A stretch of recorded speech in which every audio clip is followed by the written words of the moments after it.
और 201 रुपए की राशि श्रीमान उमेश कुमार जी जैन बड़कुल बीना की ओर से प्राप्त हुई है। एक बार सभी से आग्रह चाहूंगा करताल ध्वनि से इनका अभिवादन करें। और सबसे पहले इस नाटक में जो नैनी का किरदार निभा रहे हैं वो Milky Jain daughter of Shri Nemichand ji Jain, Rajul doctor Ishu Jain daughter of Shri Ramesh Chand ji Jain. कृपया तालियों की गड़गड़ाहट बजती रहे। और पिताजी के किरदार निभा रहे हैं आदि जैन सन ऑफ श्री कमलेश जैन, माता पलक जैन डॉटर ऑफ श्री प्रवीण जैन। श्री कृष्ण का पात्र निभा रहे हैं नीति Jain daughter of Shri Prabodh Jain, Satyabhama Nikki Jain daughter of Shri Ramesh Jain, सारथी प्रथा जैन डॉटर ऑफ श्री प्रदीप जैन। और सखी का रोल है श्रीमती सीमा जैन वाइफ ऑफ श्री कमलेश जैन। दूसरी सखी श्रीमती आशी Jain daughter of Shri Rajkumar Jain, Shrimati Rupali Jain wife of Shri Rahul ji Jain. और सुबी जैन डॉटर ऑफ कमलेश जैन, अंश जैन सन ऑफ श्री राजकुमार जी जैन। और आयोजक परिवार मामा मौई जी, एक बार पुनः सभी के लिए जोरदार करताल ध्वनि से इनका स्वागत करना अभिनंदन करें। चलिए आज की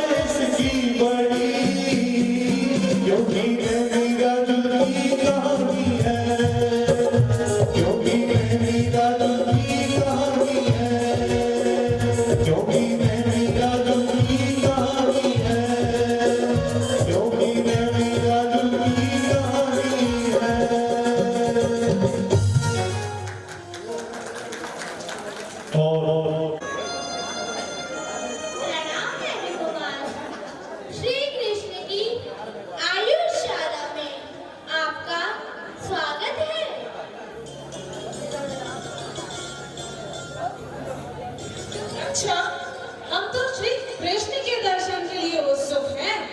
कहाँ है भ्राता श्री? श्री कृष्ण तो राज्यसभा में है, आते ही होंगे। जब तक मैं आपको उनकी आयुष्शाला का निरीक्षण कराता हूँ। आयुष्शाला कई अस्त्र शस्त्रों से सुशोभित है। इन शस्त्रों को चलाने का सामर्थ्य किसी भी प्राणी में नहीं है। श्री कृष्ण के अलावा तो कोई और इन शस्त्रों को उठा भी नहीं सकता। वाह, अति भव्य है आयुष्शाला, अनेक शस्त्रों से सुशोभित है।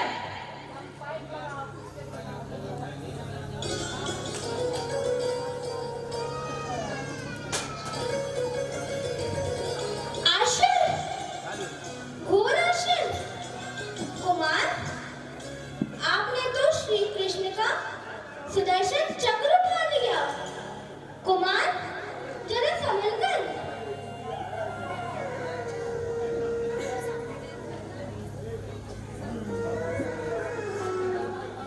रक्षक, इस शंख की क्या विशेषताएं हैं? ये शंख, ये श्री कृष्ण का पंचजन्य शंख है। श्री कृष्ण के अलावा कोई और तो इस शंख को बचा भी नहीं सकता।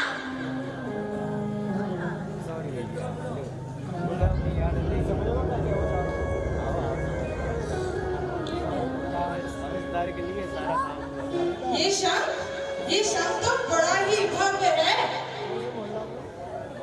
हाँ कुमार, श्री कृष्ण के अलावा कोई और नहीं बजा सकता।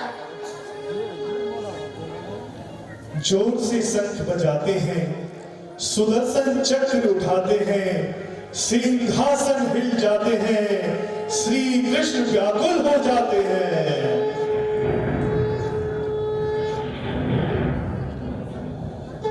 सावधान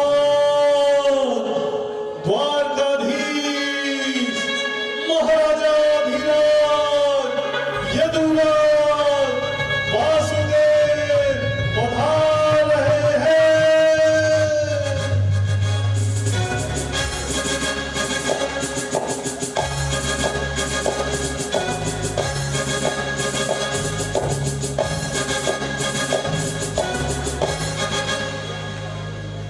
प्रणाम भ्राताश्री। आयुष्मान भवा। क्या भी किसी ने शंखनाद किया या कुछ क्षणों के लिए हम भ्रम में थे? क्या हुआ भ्राताश्री? आप इतने घबराए हुए क्यों हैं? हम तो आपकी प्रतीक्षा करते हुए आपके शस्त्रों का निरीक्षण कर रहे थे। तो क्या नेमी कुमार आपने? जी भ्राताश्री, क्षमा चाहते हैं, हमने आपकी अनुमति के बिना शंखनाद किया। भ्राताश्री, आज्ञा चाहते हैं। यह देखकर श्री कृष्ण जी चिंतित होकर सोचने लगते हैं। अब श्री कृष्ण बहुत ही क्रोधित हैं और क्या कहते हैं सुनिए। ना चाहती होगी, मेरा मन मुझसे ये कह रहा है कि नेमी के होते मेरा राज्य सिंहासन संकट में है। वो मुझसे ज्यादा बलशाली है और वो अपने आगे मुझे कुछ नहीं समझता। वो दिन दूर नहीं जब पूरे राज्य में उसकी जय जयकार होगी, जय जयकार होगी।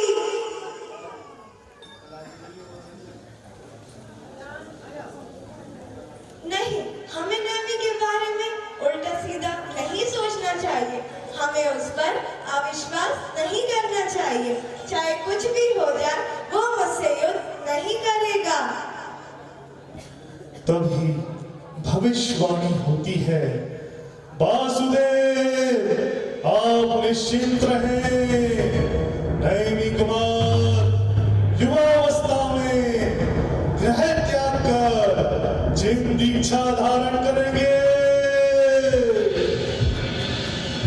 यह सुनकर श्री कृष्ण की सोच बदल जाती है। अरे अरे, ये हम क्या सोचने लगे? हम तो राजा की तरह सोचने लगे। हमें तो भ्राता की तरह सोचना चाहिए। हमारा भाई बलवान है, ये तो हमारा ही सौभाग्य है। अतः हमें नेमी कुमार के विवाह हेतु विचार करना होगा। अब दूसरे दृश्य में यहाँ श्री कृष्ण जी चिंतित है नैमी कुमार के विवाह को लेकर। तभी सत्यभामा श्री कृष्ण के कक्ष में आती है।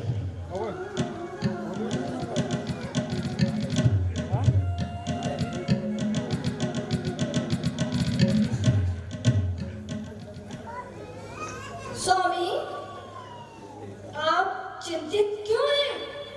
रानी सत्यभामा, हम अपने अनुज नेमी कुमार का विवाह कराना चाहते हैं, इसीलिए थोड़े चिंतित हैं। स्वामी, यह तो बहुत अच्छी बात है।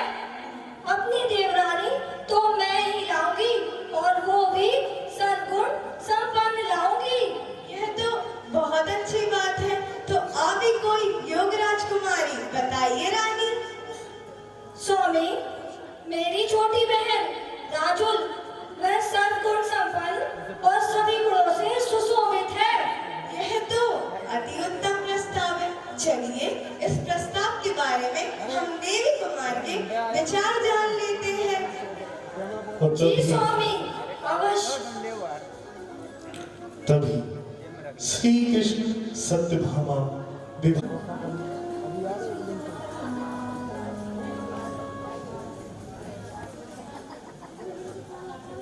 प्रणाम भ्राताश्री। आयुष्मान भवा। कैसे आना हुआ भ्राताश्री? अनुज, हम आपका विवाह कराना चाहते हैं। क्या क्या भ्राताश्री, आप हमें संसारी बंधनों में बांधना चाहते हैं। नहीं, हम तो आपको विवाह बंधन में बांधना चाहते हैं। हम चाहते हैं कि आप भी ग्रस्त अवस्था का आनंद उठाएं। भ्राताश्री, हमें संसार के आनंदों में कोई रुचि नहीं है। ये सब तो मोह माया का जाल है। हमें तो उस मार्ग की तलाश है जिसमें सदा आनंद ही आनंद हो। हम आपके मन की बात जान गए हैं, परंतु सारे साम्राज्य को आपसे बहुत उम्मीदें हैं।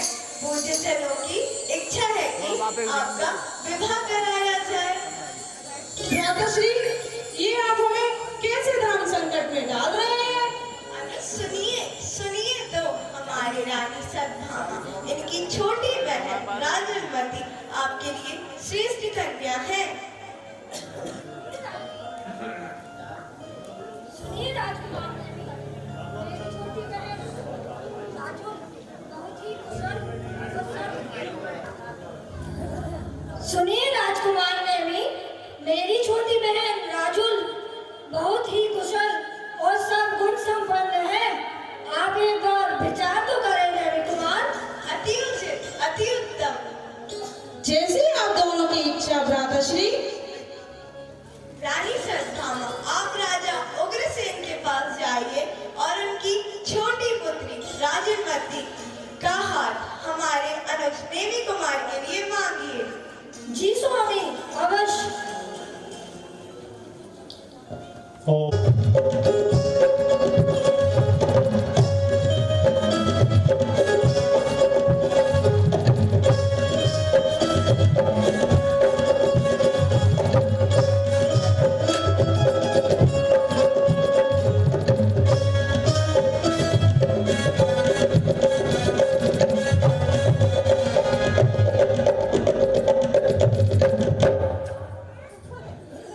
प्रणाम माताश्री, प्रणाम पिताश्री, आयुष्मती भवा।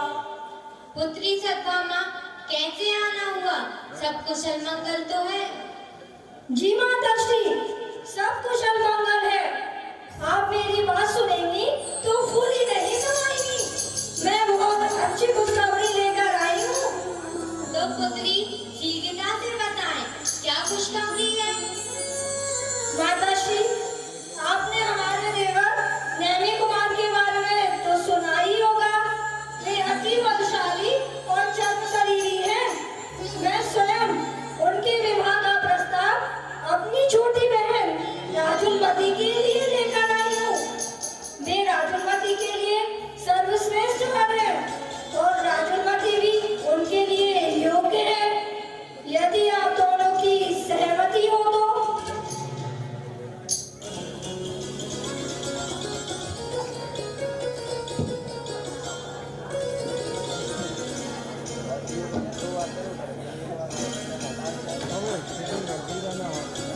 हमारे तो भाग ही खुल गए। शौर्यपुर के राजकुमार नेमी कुमार के विवाह का प्रस्ताव हमारी पुत्री राजुल के लिए आया है। हमारी पुत्री ने अवश्य ही अच्छे कर्म किए होंगे जो उसे नेमी कुमार के विवाह का प्रस्ताव आया है। चलिए हम सब राजुल से भी उसके विचार जान लेते हैं।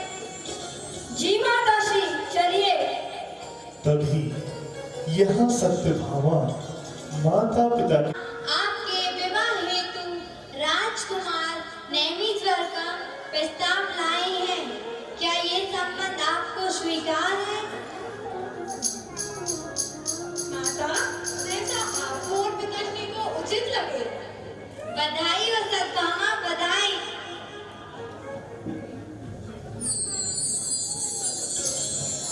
बधाई हो राजुल, बधाई हो। आज से तुम नेमी की हो गई हो और आज से नेमी कुमार राजुल के हुए। और बहुत ही खुशी का गीत यहाँ पर। अरे वाह वाह गुरुवर, जोड़ी क्या बनाई नबी और रजब को। बधाई हो बधाई, सब रस्मों से बड़ी है दिल की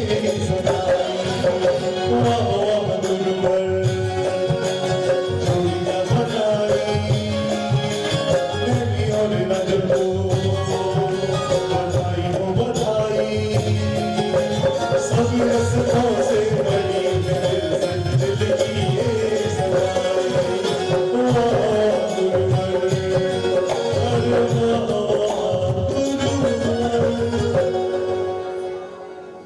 अरे वाह गुरुवर। यहाँ जूनागढ़ में नैनी कुमार और राजुल की गोद भराई की रस्म चल रही है।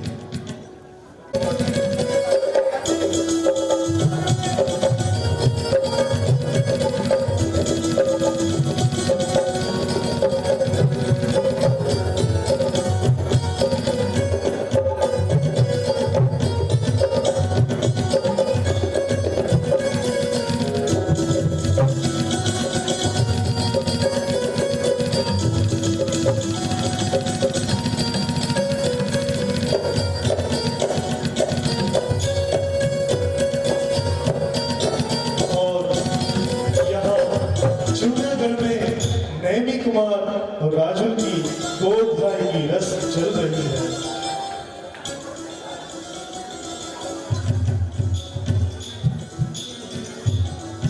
और ये 501 रुपए की राशि श्रीमान प्रहलाद किशोर जी जैन उदयपुरा उनकी ओर से यहाँ प्राप्त हुई है।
और आखिरकार वो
जब राजुलमती के नगर में राजा उग्रसेन के भवन के समीप पहुंचती है, तभी वहां पशुओं की चीखने की आवाजें, करुणामयी आवाजें नैमी कुमार के कानों में पड़ती है। और तभी क्या होता है देखिए।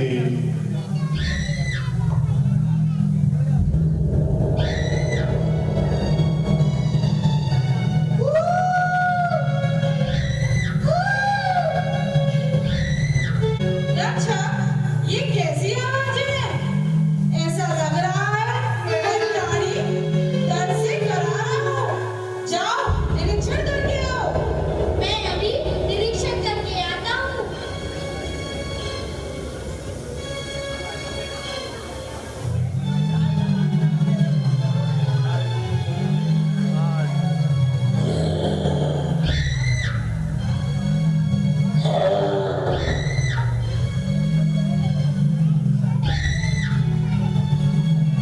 प्रभु, पशुओं का क्रंदन हो रहा है।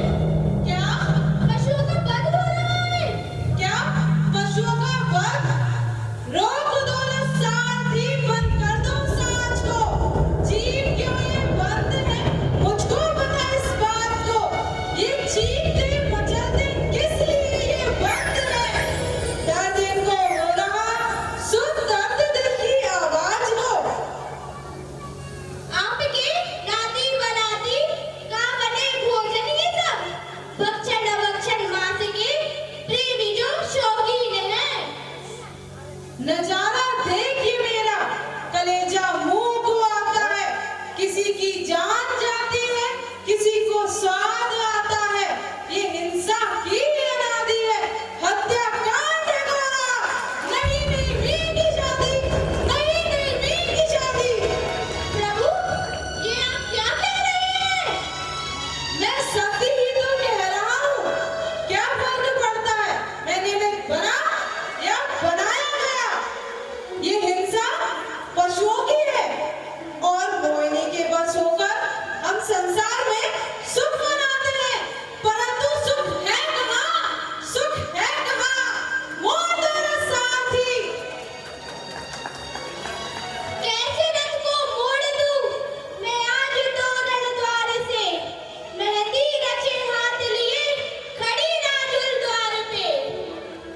नहीं साथी, इन सब पशुओं का बंद, इन सब पशुओं का क्रंदन, इसका निमित्त मैं ही हूँ।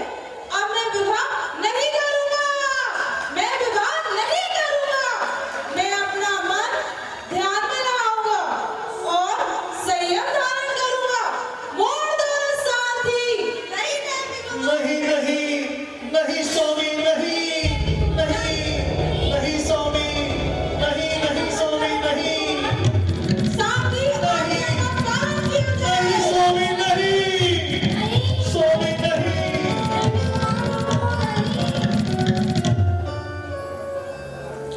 और नैमी कुमार लौट गए। क्या? ये क्या कह रही हो? इस तरह का मजाक सही नहीं। मेरे नैमी आने ही वाले होंगे। नहीं राजुल, नैमी कुमार लौट गए। नैमी कुमार लौट गए, तुरंत द्वार से ही। नहीं नहीं, ऐसा नहीं हो सकता। वो मुझे छोड़कर नहीं जा सकते। किसके भरोसे मेरे स्वामी मुझे छोड़कर चले गए? क्या उन्होंने मेरे हाथों में मेहंदी नहीं देखी?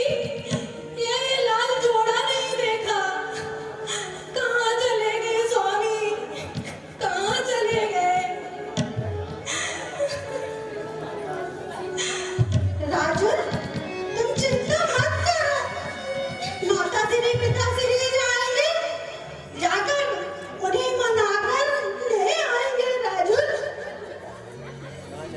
राजुल, राजुल। बेटा, बेटा, बेटा, ये क्या हो गया राजू? उठ बेटा, उठ बेटा। हे भगवान, ये क्या हो गया? बेटा, राजू, ये क्या हो गया? उठ बेटा। हे भगवान,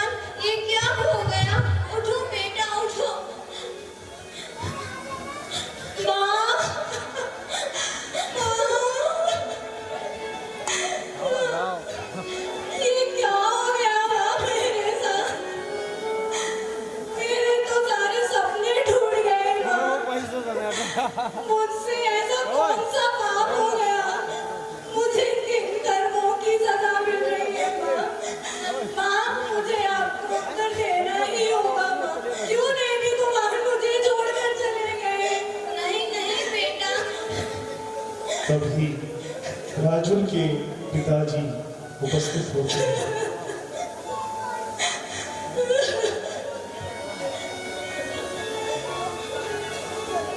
राजुल, राजुल बेटा धैर्य रखो, इस महासत्य को स्वीकार करना ही होगा।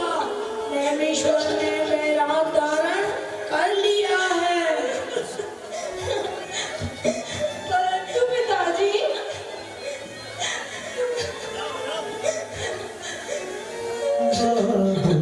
राजुल से कहें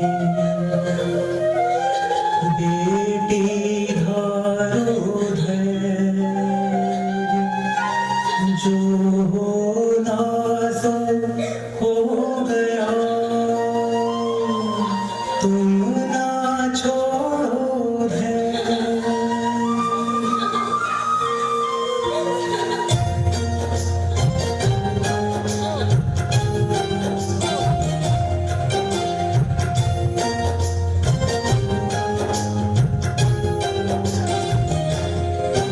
राजुल से बोले उग्रसेन, धीरज धारो मन शांत करो, अघटित घटना का कर विचार, ना मन को अधिक अशांत करो। इसमें न किसी का दोष है, समझो ऐसा ही होना था, केवल ज्ञानी ने जाना था, जो कुछ जैसा जो होना था।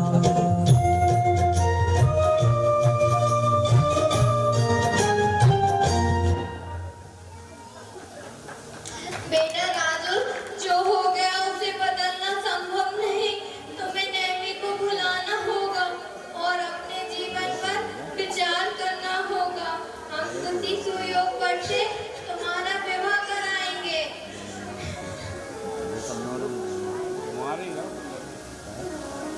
क्या? ये क्या कह रही है माँ? नहीं माँ, नहीं। मैं प्रेम कुमार को मन से अपना पति मानती हूँ और उनके होते हुए किसी दूसरे पुरुष के बारे में विचार नहीं माँ, नहीं। अभी तुम्हारी उम्र ही क्या है बेटी, वो निर्मोही बनकर चले गए। तुम इतना मोह क्यों रखती हो? क्यों रखती हो बेटी, क्यों रखती हो? माँ, मैं आपका दुख और चिंता समझती हूँ, पर आप भी तो मेरे प्रीत को समझो माँ। यदि नेम कुमार एक वृक्ष है तो मैं उनकी छाया, यदि नेम कुमार एक आत्मा है तो मैं उनकी काया। अब जहाँ वृक्ष वहाँ छाया माँ, जहाँ आत्मा वहाँ काया। मैं नेम कुमार को जाकर पूछना चाहती हूँ कि क्यों तोरण द्वार से आकर उन्होंने रथ को मोड़ लिया।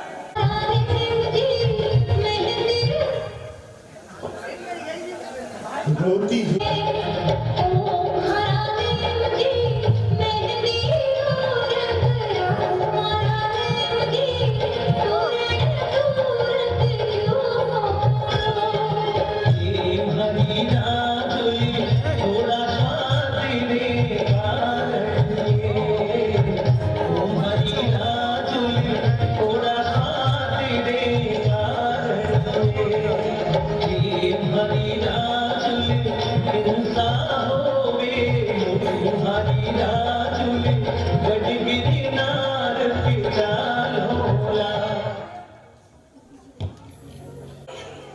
स्वामी, यदि आप मेरे साथ चलने के लिए तैयार नहीं हैं, तो मैं आपके साथ चलना चाहती हूँ। जैसे भगवान सीता माँ श्री राम भगवान के साथ वनवास गई थी। हाँ देवी, परंतु ये वनवास नहीं, ये वैराग्य है और वैराग की राहें बड़ी कठिन होती हैं। इन पर आप जैसी कोमल नारी नहीं चल पाएंगी। स्वामी, नारी की शक्ति को आप क्या समझते हैं? उसकी प्रीत उसे वैराग्य से भी कठिन राहों को स्वीकार करवा सकती है।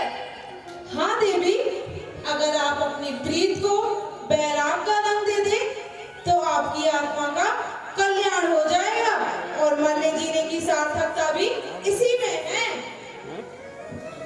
स्वामी,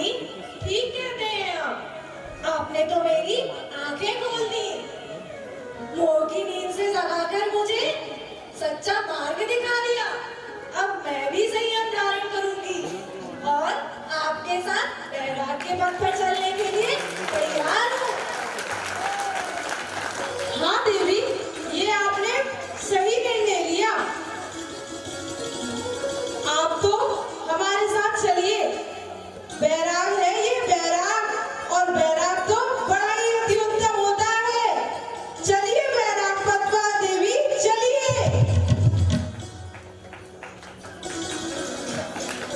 और की ओर से 201 रुपए श्रीमान अशोक कुमार जी, विनोद कुमार जी कागपुर, इनकी तरफ से भी 201 रुपए की राशि प्राप्त हुई है।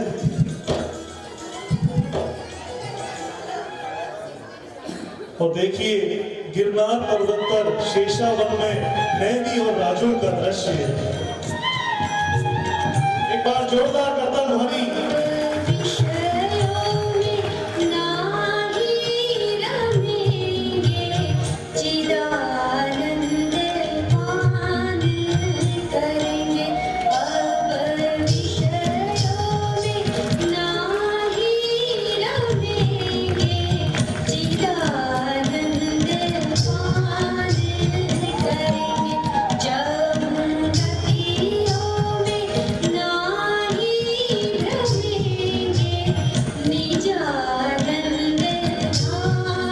यदि इसमें हमसे किसी प्रकार की भी कोई गलती, कोई त्रुटि हो तो हमें क्षमा करें, हम क्षमा प्रार्थी हैं।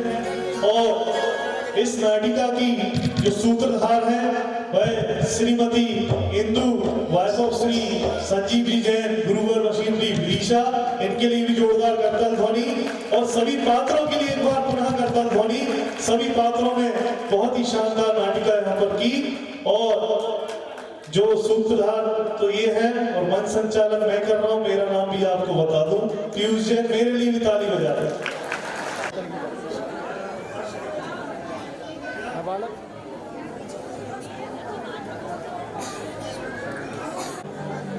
पद के ऊपर एक बिंदु लगाया, बिंदु में उलझे सिंधु भुलाया।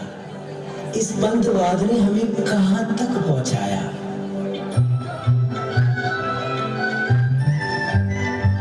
रहे हम महावीर के ही बनकर, ना श्वेतांबर ना दिगंबर, हम जैन हैं, कहो हम जैन हैं। रहे हम महावीर के ही बनकर, ना श्वेतांबर ना दिगंबर, हम जैन हैं, कहो हम जैन हैं। और कर पुण्य का ये सागर जन्मे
और बहुत ही सुंदर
प्रभु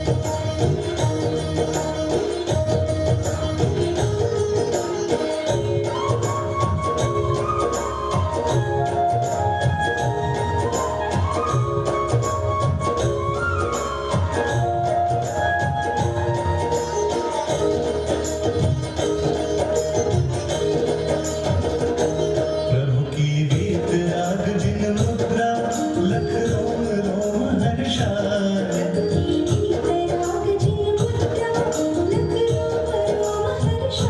प्रभु की अंतर दृष्टि सुपावन हमको ज्ञायक रूप दिखाए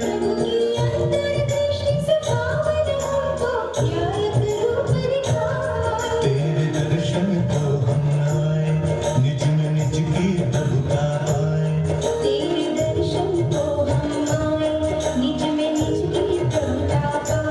चरणा शरण मिल जाए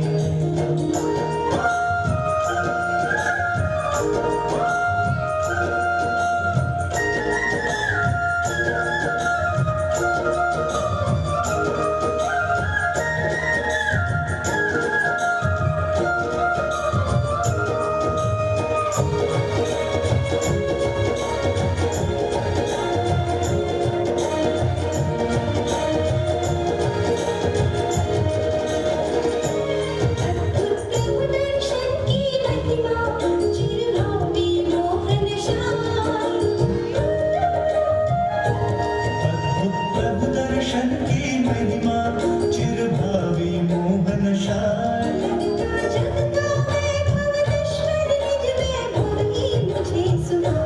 कब ये धन्य सुअवसर पाऊं जब मैं मुनि बन बन हो जाऊं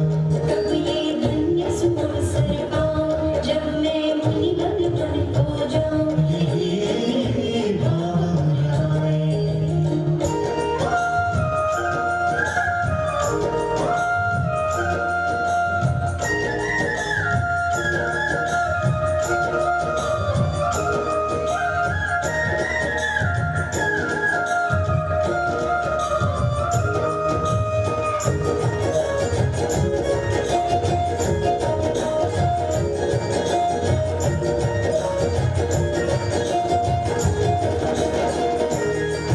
अनंत से शोभित और बहुत ही अच्छी जन्मों के जोड़े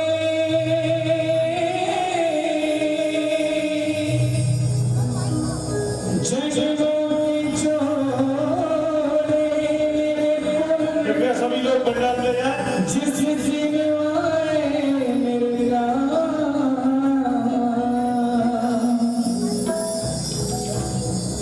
उस दिन मेरे नाम में जुड़ा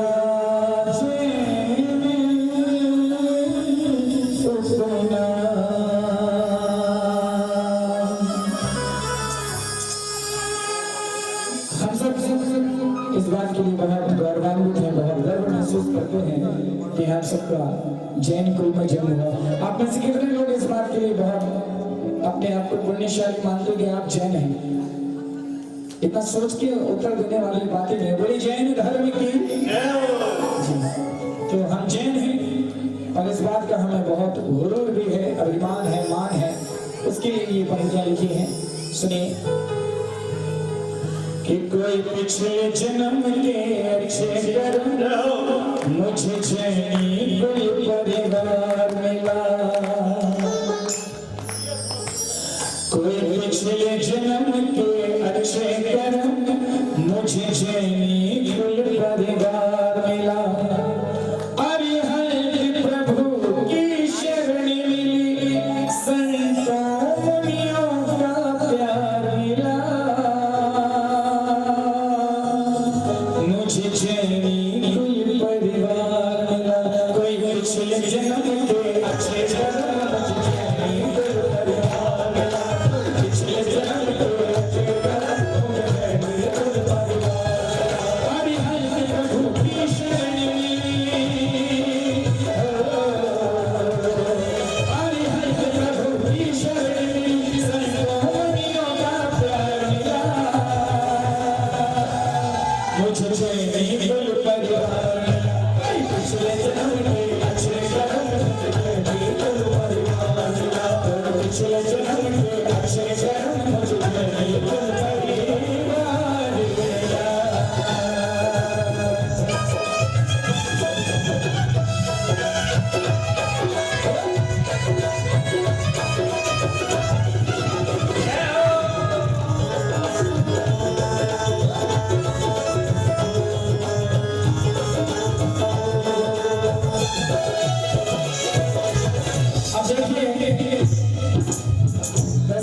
सभी बहुत स्वाध्यायी होंगे ऐसा मैं मान के चल रहा हूँ। आप पढ़ते होंगे, आप जब जैनेतर लोगों से मिलते होंगे तो उन्हें बता पाते होंगे कि जैन धर्म क्यों महान है। इस बात की मुझे पूरी अपेक्षा है, लेकिन फिर भी आज कुछ पंक्तियां आपको ऐसी सुनाता हूँ कि यदि जैन धर्म की महानता का वर्णन कभी करना पड़े तो केवल इस गीत की 4 पंक्तियां सुनाइए आप, तो लोगों को एहसास होगा कि जैन धर्म क्यों है, क्या है, कैसा है। पहली बात अगर जो सबसे बड़ी हमें कहनी होगी तो क्या कहेंगे? जिनवाणी सुनो भैया, जिनवाणी सुनो, जिनवाणी सुनो भैया, जिनवाणी सुनो भैया। निज वैभव खिले तुझे सत ज्ञान मिले। जिनवाणी सुनो भैया, जिनवाणी सुनो भैया, जिनवाणी सुनो भैया, जिनवाणी सुनो भैया। निज वैभव खिले तुझे सत ज्ञान मिले। जिनवाणी सुनो भैया, जिनवाणी सुनो भैया।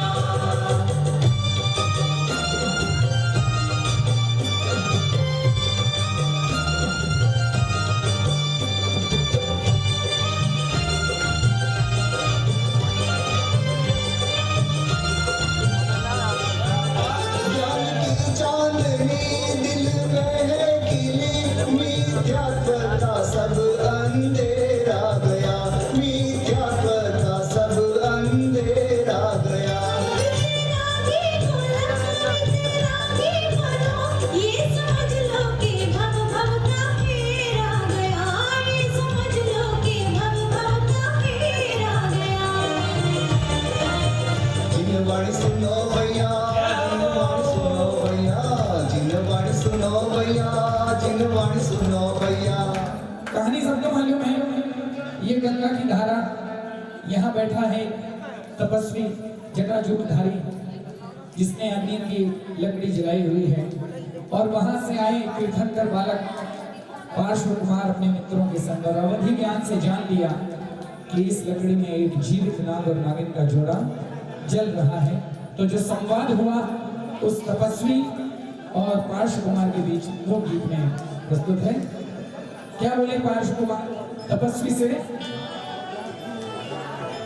जलाओ ना लकड़ बेजाने रे, यानी तो थोड़ा ध्यान रे, कि जलाओ ना लकड़ बेजाने रे, यानी तो थोड़ा ध्यान रे।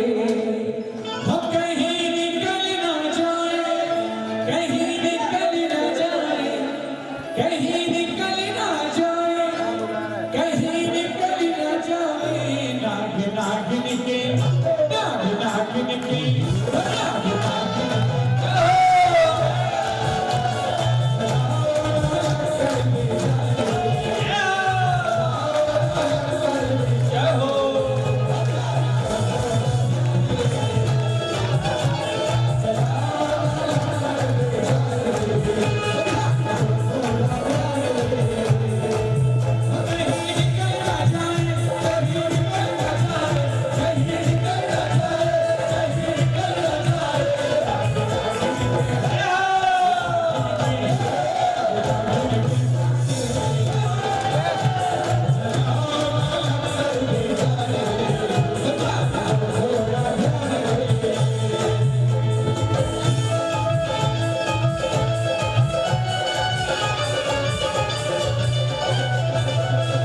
देखो देखो ये है कलयुग, ये है कलयुग का हाल।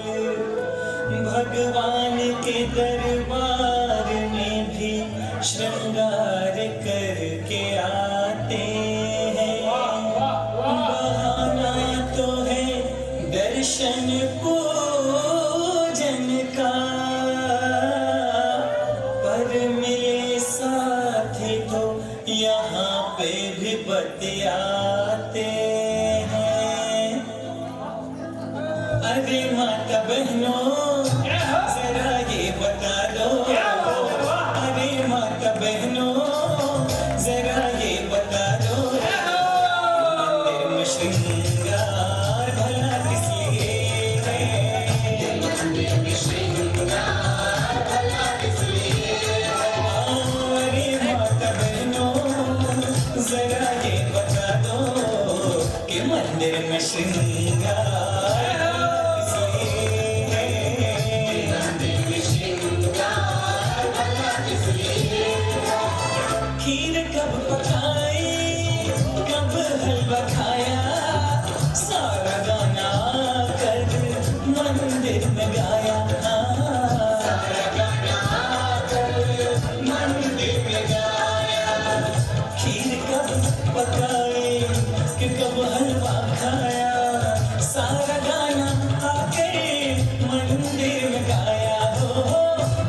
दीजिए। आज का ये सांस्कृतिक कार्यक्रम यहीं पर समापन होता है। कल ठीक